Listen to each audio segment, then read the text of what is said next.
A maneira mais segura de domar um prisioneiro é deixá-lo acreditar que está livre. Da grande pensadora Sra. Harmony Cobbell.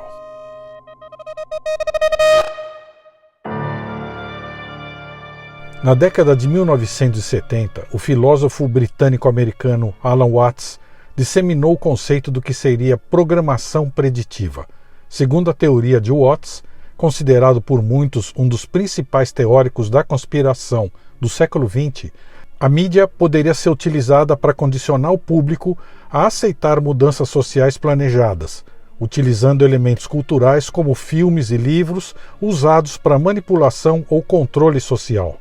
Essa teoria sugere que os criadores de conteúdo utilizam narrativas para condicionar a população a aceitar mudanças planejadas na sociedade. E é pensando nessa teoria que a gente vai conectar alguns pontos e refletir sobre o fenômeno da série Ruptura. Em 17 de janeiro de 2025 foi ao ar a segunda temporada dessa série no streaming da Apple Plus. Ruptura, ou Severance no título original, é uma série de suspense psicológico e ficção científica que vai além do entretenimento. Analisando o seu roteiro em paralelo a um tema que já havia sido brilhantemente proposto pela série Homecoming, de 2018, estrelada por Julia Roberts e exibida na Amazon Prime no período da pandemia, somos levados a refletir sobre temas bastante perturbadores e cada vez mais atuais, como a manipulação da memória, o controle corporativo e as implicações éticas de tecnologias emergentes como o Neuralink. E é isso que também nos faz questionar se estamos diante de uma programação preditiva ou se essas séries, na verdade, são uma preparação preditiva para o que está por vir. No dia 10 de fevereiro desse mesmo ano de 2025, Hu Lezi, supostamente um programador comum que vivia na China, queimou cerca de 2.553 unidades da criptomoeda Ethereum, o que equivale a 7 milhões de dólares. Queimar significa que ele converteu e usou 7 milhões de dólares que ele transferiu sob a forma de doação para o Wikileaks, onde ele divulgou uma perturbadora mensagem sobre o uso de uma arma baseada em nanochips que ele chamou de Brain Computer. O programador declarou que percebeu que estava sendo monitorado por uma organização de controle mental e acusou os seus chefes, os executivos Xin Feng e Yuzi Shu, da equipe de liderança da Wizard Quant Capital Management, que é um fundo de hedge da China, de usar armas que integram cérebro humano a computadores. E, com isso, eles estariam perseguindo todos os funcionários e ex-funcionários da empresa. O suposto informante chinês teria declarado ainda que até mesmo esses executivos, o Xin Feng e o Yuzi Shu, eram controlados mentalmente pela organização. Na sua mensagem, o Hu Lezi explicava a implantação de chips que integravam cérebro a computador e alegava que esse novo modo de crime está se espalhando globalmente e que todas as vítimas que forem afetadas gradualmente por essa tecnologia deixarão o mundo, que era uma maneira sutil dele dizer que essas pessoas sairiam da vida. Olha a mensagem que ele deixou na internet. Os chefes da Quanta Investment, Feng Xin e Shu Yuzi, usaram armas cerebrais e de computador para perseguir todos os funcionários e ex-funcionários da empresa. E até eles próprios foram controlados.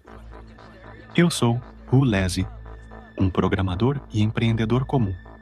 Desde outubro de 2022, percebi que fui monitorado e manipulado pela organização de controle mental desde que nasci. Quando percebi a existência da organização de controle mental, eles também aumentaram o mal que me causaram. Tenho sentido muita dor nos últimos 2 anos. Agora, perdi completamente minha dignidade como ser humano. Decidi deixar este mundo e espero que este mundo feio seja destruído em breve. Chips de cérebro-computador foram utilizados militarmente, em larga escala. Todas as potências militares estão usando estações base, rádios e chips de nanocérebro-computadores para controlar todos os cidadãos. À medida que a interface cérebro-computador e a tecnologia de leitura de mentes continuam a se desenvolver, há um novo modo de crime no qual animais selvagens se tornam marionetes ou escravos completos da máquina digital. Há um novo modo de crime em que a vítima é gradualmente privada de seus sentidos de desejo, até se tornar um escravo completo da máquina digital. E se um dia eu me tornar uma vítima do estágio final, deixarei o mundo. Esse fato recente, muito parecido com a trama das séries que a gente está citando aqui, nos chama a atenção e nos faz questionar se já estaria, de alguma maneira, sendo implantado esse tipo de controle mental nas pessoas. Afinal, por que alguém vai gastar essa quantia absurda de dinheiro, como fez esse programador chinês com as suas criptomoedas, para disseminar uma informação dessas se isso fosse fake news? Séries como Homecoming e agora Ruptura vêm nos desafiando a questionar as nossas próprias vidas justamente dentro dessa realidade atual, já que parece que esse cenário está deixando de ser apenas uma ficção distópica. Estamos testemunhando as possibilidades de controle de narrativas pelo poder político, pela polarização e manipulação da mídia, o crescimento da tecnocracia, amparada pelo poder incontrolável da inteligência artificial, e a ameaça do transhumanismo, que impactam o futuro do trabalho humano e estabelecem um controle sobre a nossa saúde e biologia. Esse cenário apresentado nessas séries tem que ser entendido não como um mero entretenimento e ficção mirabolante. Elas nos levam a refletir sobre o controle de nossas memórias e emoções, como interpretamos o papel do trabalho nessa nossa existência e como nos vemos como indivíduos nesse atual mundo corporativo e tão tecnocrático. Com a sua premissa original, personagens complexos e atmosfera inquietante, a série Ruptura se tornou um fenômeno cultural e uma das séries mais comentadas dos últimos tempos. Criada por Dan Erickson e dirigida por Ben Stiller e Alf McCardle, Ruptura nos transporta para um mundo onde a separação entre vida pessoal e profissional atinge um nível extremo e se torna inevitável prestarmos atenção se já não fazemos essa separação virtual e sutilmente, dividindo a nossa própria persona no nosso dia a dia, e como a gente corre o risco de perder a nossa real identidade ao sermos adestrados nos rituais e processos de certas corporações e atividades profissionais. O protagonista da série Severance, Ruptura, é o personagem Mark Scott, que é interpretado pelo ator Adam Scott. É um funcionário de uma intrigante corporação que nos faz lembrar muitas das empresas reais, com seus rituais de controle, motivação e incentivos rasos, rotinas robóticas repetitivas e mal explicadas e suas supostas políticas de inclusão e diversidade, voltadas, na verdade, a adestrar os funcionários e simular conforto para suprir a necessidade de acolhimento que é inerente aos seres humanos.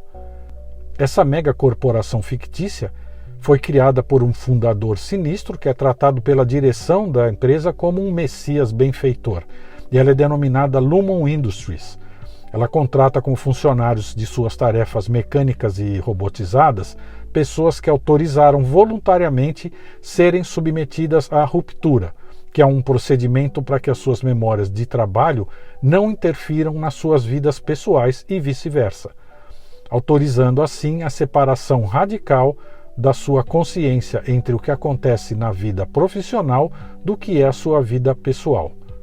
Esse procedimento cirúrgico e neurológico envolve a inserção de um implante de chip cerebral que permite o controle das memórias do personagem, o Mark Scott, e dos demais funcionários da Lumon, criando duas personalidades distintas. O Ini, ou interno na tradução para o português, que seria a personalidade que vive apenas no ambiente de trabalho, sem saber nada de quem a pessoa é fora da empresa. E o Auri, ou o externo, que é a parte da sua personalidade que experimenta a vida fora da Lumon e não tem consciência de nada que acontece enquanto ela está no trabalho. A premissa de ruptura da série ecoa temas explorados em obras clássicas da literatura distópica, como o livro 1984, de George Orwell, que aborda a vigilância constante, a manipulação da informação e o controle do pensamento para onde a gente caminha cada dia mais, e também o livro Admirável Mundo Novo, do Aldous Huxley, que sugere uma sociedade futura onde a busca pela felicidade vai se dar através da supressão da individualidade e do controle social. A série também nos lembra de experimentos sociais controversos, como foi o experimento Milgram, que trabalhou experimentos de obediência cega à autoridade, mesmo quando isso implica causar dano a outros, e avaliou o poder da autoridade e a tendência que as pessoas têm a obedecer ordens, mesmo quando essas ordens entram em conflito com a sua consciência. Já na série Homecoming, lá da Amazon Prime, Julia Roberts personifica a protagonista Heidi Bergman, que é uma psiquiatra que trabalha em uma instalação criada por uma empresa privada que tem contrato junto ao governo americano. Essa instituição privada ajuda soldados veteranos voluntários a se reintegrar à vida civil, implantando uma rotina de treinamento, condicionamento mental e principalmente o uso de uma substância experimental que é ministrada na alimentação diária desses voluntários. Essa substância seria capaz de inibir ou apagar as memórias de guerra nesses soldados que sofrem de estresse pós-traumático. Na trama da série, o sucesso desse experimento dissociativo sombrio pode dar origem a uma nova droga que, além de ser do interesse das Forças Armadas para poder criar um exército sempre reciclável, permite que a empresa responsável coloque à venda essa droga ou um princípio ativo que, a exemplo do uso de certos analgésicos que foi disseminado indiscriminadamente na nossa história recente aqui na vida real, combateria o estresse pós-traumático ao apagar as memórias negativas na mente dos usuários. Assim, essa empresa ganharia bilhões de dólares se esse projeto conjunto com as Forças Armadas der certo, comercializando esse produto para ser incluído na formulação de diversos itens aí, diversos outros produtos de consumo, o que supostamente ajudaria a criar uma sociedade artificialmente anestesiada e hipocondríaca, disposta a fugir das suas lembranças mais dolorosas ao apagar as suas memórias indesejáveis. Tudo vai bem na série Homecoming até que os protagonistas são traídos por sua imprevisível natureza humana, pelos vínculos que estabelecem e por falhas nas intenções gananciosas dos executivos da empresa, quando os principais envolvidos percebem que estão sendo cúmplices de um sinistro experimento antiético. Essa premissa da série Homecoming, assim como de Severance ou Ruptura, levanta questões complexas sobre a separação de funções cerebrais, algo que a neurociência moderna ainda não alcançou, mas vem estudando em diversos contextos, como a ideia de compartimentalização da mente, onde memórias e habilidades relacionadas ao trabalho são separadas das memórias pessoais. Na neurociência, sabe-se que diferentes áreas do cérebro são especializadas em funções específicas como linguagem, memória e raciocínio. Notavelmente, pacientes tratados com o procedimento de cérebro dividido existem desde a década de 1940.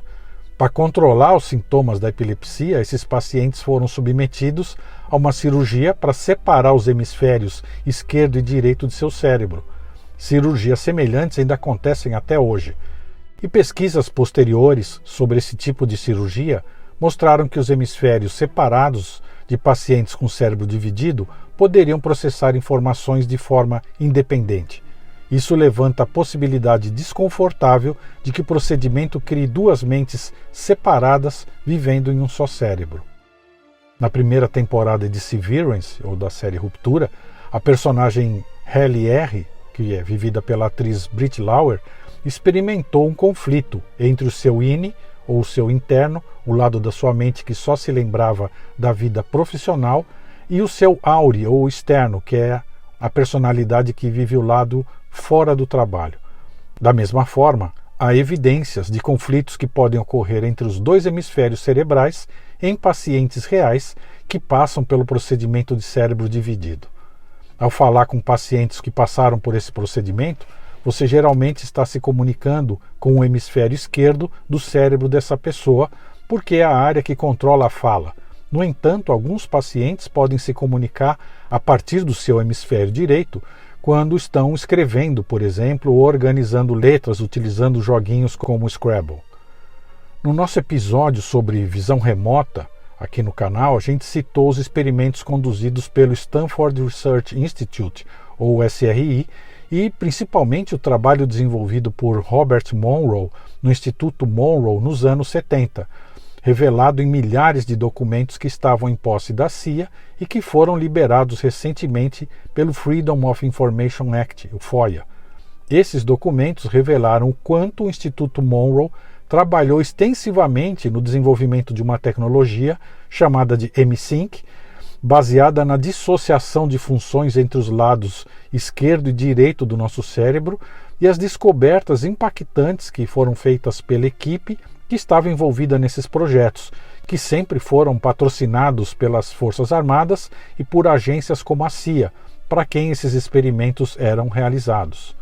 É importante entendermos de onde vêm essas ideias e assim descobrir que houve inúmeras iniciativas reais, como as do SRI e do Instituto Monroe, que serviram de inspiração para essas obras de ficção ao longo dos últimos 80 anos, principalmente após a Segunda Guerra Mundial, o que talvez não seja um acaso. Na série Severance, a ficção da separação entre a vida profissional e pessoal por meio de um procedimento cirúrgico ou de um neurochip, sugere manipulações em áreas específicas do cérebro responsáveis por emoções, habilidades psicomotoras, lembranças e memórias. Embora a série seja uma obra de ficção, se a gente entender a estrutura dessa poderosa máquina que é o cérebro humano e o seu potencial que é tão cobiçado, a gente pode relacionar essas manipulações a áreas reais do sistema neurológico humano, como a capacidade do cérebro de se reorganizar e formar novas conexões neurais ao longo da vida. Conhecida como neuroplasticidade, esse é um processo fundamental para o aprendizado e a adaptação. Na série Severance, a cirurgia de ruptura interromperia essa plasticidade em relação a certas memórias e funções, criando uma divisão artificial entre a vida profissional e pessoal. Já o processo de emoções, como medo e agressão, é uma tarefa crucial que é realizada pelo nosso sistema límbico, que inclui áreas como amígdala, hipotálamo e hipocampo. A amígdala processa emoções intensas e ajuda na formação de memórias emocionais, enquanto o hipocampo é a área que armazena memórias novas, e é por isso que lesões no hipocampo podem impedir a formação de novas lembranças. O cerebelo refina os nossos movimentos e ajuda no aprendizado de habilidades motoras novas, e o hipotálamo regula funções básicas do corpo. Experimentos que estudam a interação entre emoção e memória identificam que eventos emocionalmente intensos são mais lembrados justamente porque envolvem essas diversas áreas cerebrais importantes ao mesmo tempo. Uma citação muito sutil e subliminar que parece relacionar a empresa Lumon ao projeto Montauk é feita numa cena enigmática do 4º episódio da 2ª temporada da série Severance, que é um episódio chamado Vale das Aflições. Experimentos sombrios como o projeto Montauk ainda são tratados por muitos como teorias da conspiração, assim como o MKUltra. E aqui é interessante chamar a atenção que a letra M de MKUltra é da palavra mind, ou mente, e a letra K é da palavra control, que significa controle, mas em alemão, na língua alemã. Por que será? Façam as conexões. O MKUltra foi um programa da CIA que envolveu experimentos secretos sobre controle mental, que também a gente citou aqui no canal, no Universo Mente Aberta, no nosso episódio dedicado aos experimentos sombrios da vida real.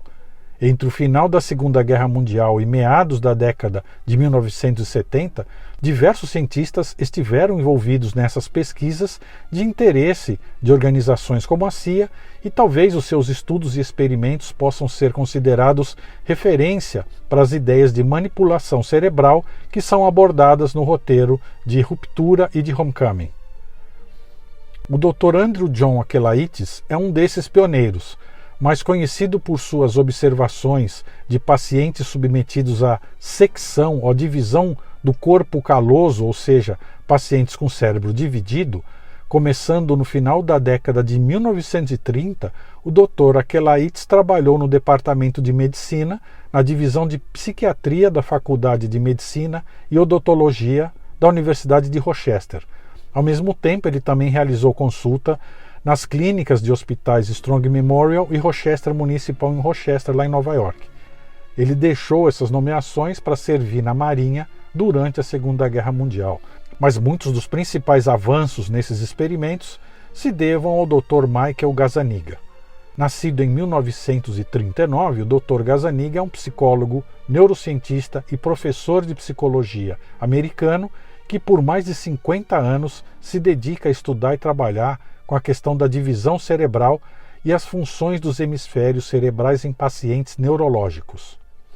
O Dr. Gazzaniga liderou estudos pioneiros no aprendizado e compreensão de pacientes com cérebro dividido e como seus cérebros funcionam, realizando várias pesquisas em pacientes que passaram por esse procedimento e fornecendo uma compreensão sobre a qualidade de vida das pessoas afetadas por esse fenômeno raro.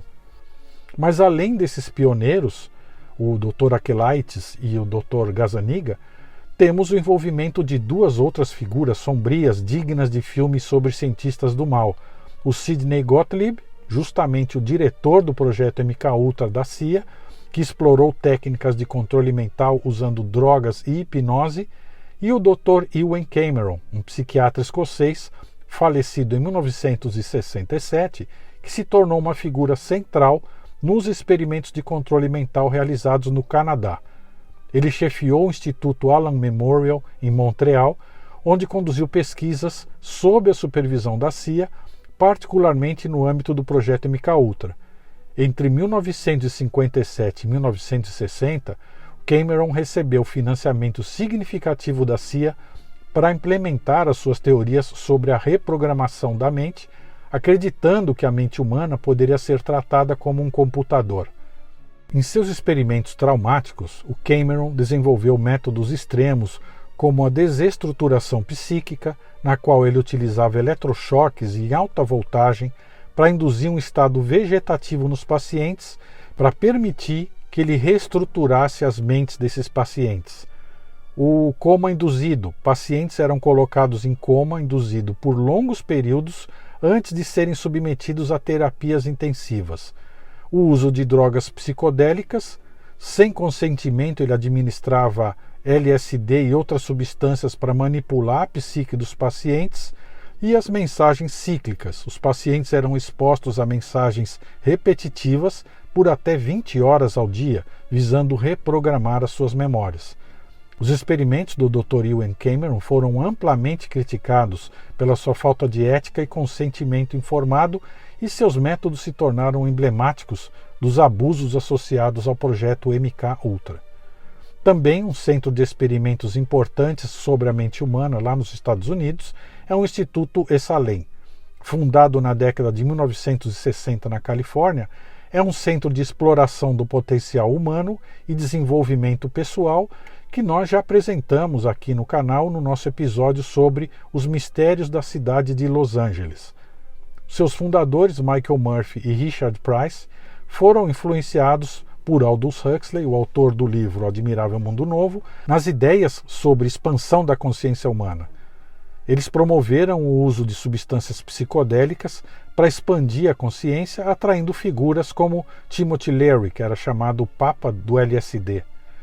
Abraham Maslow também contribuiu com as atividades desse instituto com a sua teoria da autorrealização e a famosa pirâmide da hierarquia das necessidades humanas. Carl Rogers trouxe a sua terapia centrada no cliente, onde se enfatizava os estudos sobre como funciona o processo de empatia e autenticidade, e Fritz Perls desenvolveu a terapia Gestalt, que foca no entendimento de como funciona a nossa consciência no momento presente.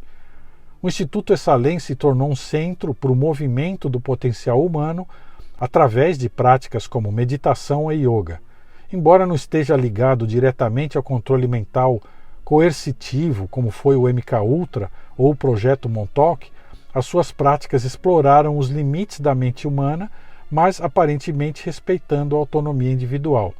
Essa abordagem contrastou com os métodos extremos utilizados por alguns pesquisadores da época. Enquanto alguns buscavam manipular mentes por coerção e à força, com intenções escusas, como a gente viu no grupo envolvido com Montauk e o MKUltra, o Instituto Esalen aparentemente promoveu transformações éticas através de práticas integrativas voluntárias e que respeitavam o indivíduo. Quando a gente foca então nessa nossa época atual, projetando o que a gente provavelmente vai testemunhar nos próximos 5 ou 10 anos com o avanço de tecnologias de implante de chips como o Neuralink, é impossível a gente não evitar preocupações que envolvem biohacking, ou o hack das nossas atividades biológicas e cerebrais, e a manipulação mental.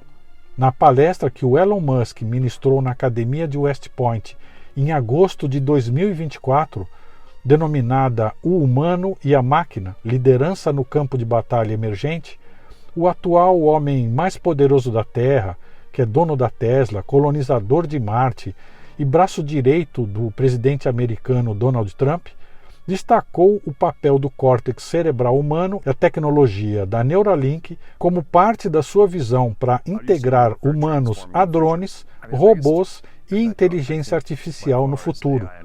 Demonstrando um profundo interesse e conhecimento sobre os meandros de funcionamento do cérebro humano, o Elon Musk explicou que o córtex cerebral é responsável por processar comandos motores e decisões complexas, e por isso a Neuralink busca decodificar esses sinais neurais para permitir que os dispositivos externos sejam controlados diretamente pelo pensamento humano.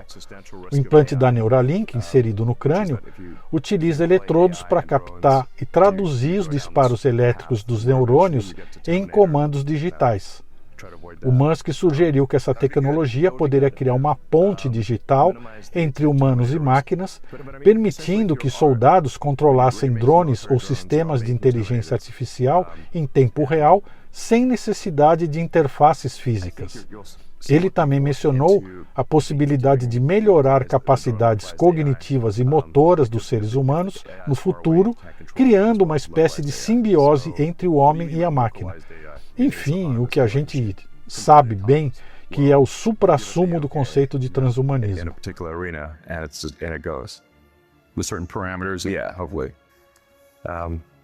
Part of what Neuralink's trying to do is improve the communication bandwidth between the cortex and the digital tertiary layer, because our output bandwidth of a human is less than 1 bit per second per day.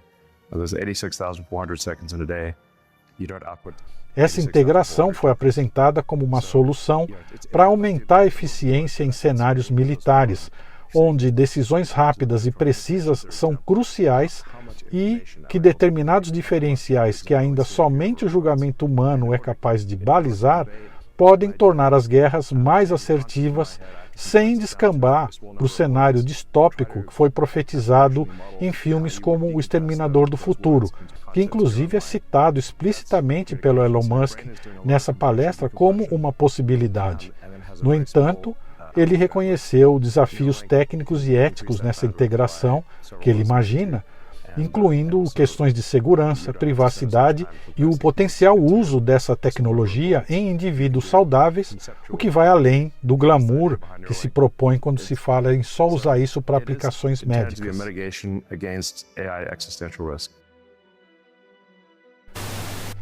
As séries Severance e Homecoming exploram as questões de saúde mental, como o burnout e o estresse pós-traumático, condições que, em conjunto com a depressão, têm crescido entre a população global nas décadas recentes.